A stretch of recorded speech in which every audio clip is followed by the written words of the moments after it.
IPL শুরুর আগেই তিনি বলে দিয়েছিলেন এটাই তার শেষ আইপিএল। বরাবরই যেন ট্রেজিক নায়ক হয়ে থাকেন দীনেশ কার্তিক। এবারও তাই। টানা 6 ম্যাচ জিতে প্লে অফে উঠেছিল রয়্যাল চ্যালেঞ্জার্স বেঙ্গালুরু।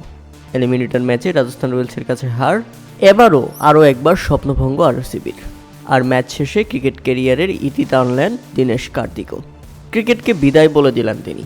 এ মৌসুমে মনোমুগ্ধকর কয়েকটা পারফরমেন্স থাকলেও ট্রফির স্বাদ মিলল না দীনেশ কার্তিকের। বিরাট কোহলির মতো তারও যে একটা খায়েশ থেকে গেল। রাজস্থান রয়্যালসের বিপক্ষে হারার পর সবাই হয়তোবা ভুলেই গিয়েছিল দীনেশ কার্তিকের সেই অবসর প্রসঙ্গটা। তবে বিরাট কোহলি ভিন্ন। বিরাট কোহলির আলিঙ্গন এরপর সবার মনে পড়েছে, তাই তো টিমের গার্ড অফ অনার। আর তখনই দর্শকদের মনে করিয়ে দিল দীনেশ কার্তিককে আর দেখা যাবে না মাঠে।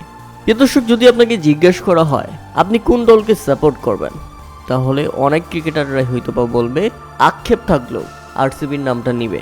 কেননা প্রতিটি আসরে বহুল প্রত্যাশার সঙ্গে দল গঠন, এক ঝাঁক তারকা থাকে, নানা চড়াই উতরাই দেখা যায়, কিন্তু শিখরে পৌঁছানো হয় না।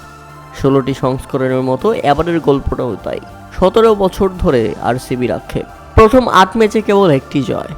কেউ তখন ভাবেনি আরসিবি প্লে অফে পৌঁছাতে পারবে, কিন্তু বিরাট কোহলির একটা মন্তব্য, একটা বিশ্বাস যেন পৌঁছে দিয়েছে প্লে অফে। তিনি বলেছিলেন অনেক সময় 1% সুযোগই যথেষ্ট।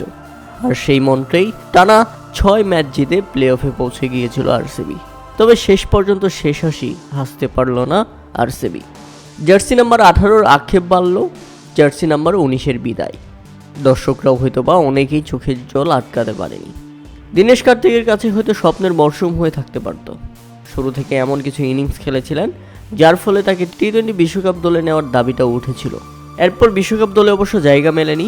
সেই আক্ষেপটা মিটতে পারত আইপিএল ট্রফিতে, কিন্তু সেটাও হলো না। তাই তো চোখে জল ছিল। ক্যামেরা জুম করলে হয়তো অনেক কিছুই ধরা পড়ত।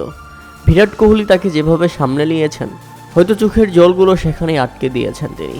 টিমকে লিড করে মাঠ ছাড়লেন, অভিভক্তিদের ভক্ত সমর্থকদের কাছে বিদায় বার্তা জানালেন।